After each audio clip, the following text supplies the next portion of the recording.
Hoćeš ribicu? Hoću bre. I have a gift for you. Šta? Dalibor Trkulja.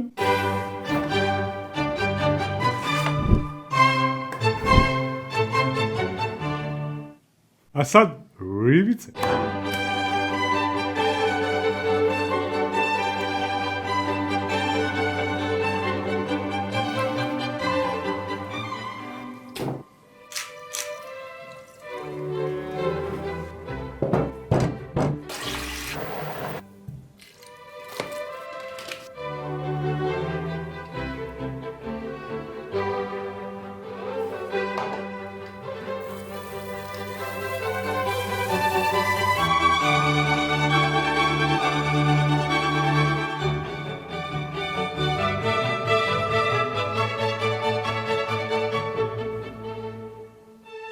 Dobra ti ova ribiksa. Pa dobro mi.